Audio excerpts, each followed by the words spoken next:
Hi there, I'm Ben Jones and welcome back to Dukascopy TV. The UK has seen an increase in growth recently. However, some feel that the current state of the economy does not support growth beyond 2015. Joining me on the line to talk about this is Alasdair Cavella from the Centre for Economics and Business Research. So Alasdair, we saw the annual GDP growth rate shoot up to 3.1%, the highest rate in 6 years. Can you talk about the factors that may have contributed to this? Yeah, sure. Well, it certainly looks like the recovery is progressing well, and historically, periods of recovery have tended to start when the recession ends with a particularly strong rebound.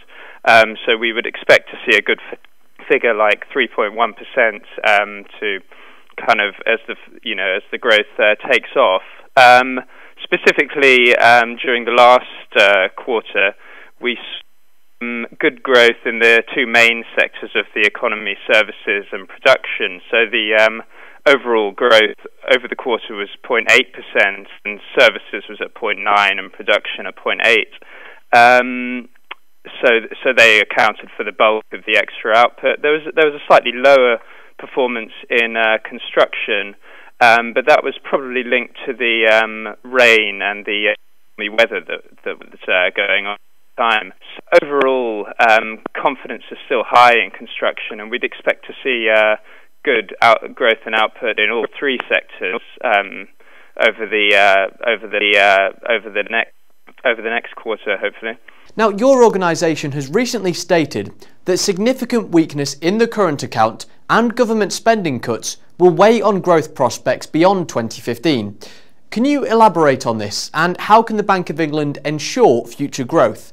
Office for budgetary forecasts for growth in the economy over slightly longer term, and the OBR predicts that the growth we're seeing should allow the government's finances to come into surplus by about 2018-19.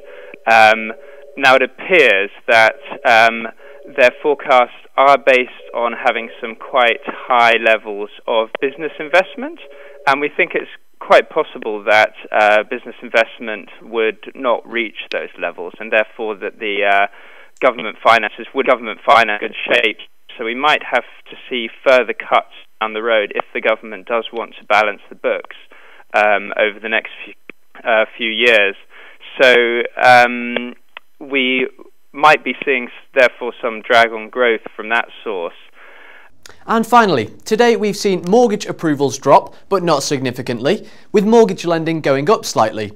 What do these two figures indicate for the UK economy? Well, mortgage growth has fallen a bit on the last 6 months, but up on March 2013, it's up by almost a quarter. So in fact, there's been pretty healthy performance in the housing market over the past year, and in fact, it's probably been stimulating a lot of the growth that we've been seeing. It's been making consumers feel more confident and probably helping them spend. So that's certainly been a factor behind the recovery, although you don't necessarily see it in the breakdown of growth. It's kind of there as a mood factor which is influencing those things. But yeah, basically that market is pretty healthy at the moment. Alasdair, thank you very much for joining me today. That's all we've got time for, I'm afraid. Make sure you keep clicking back to Dukascopy TV for plenty more updates and exclusive interviews. Bye for now.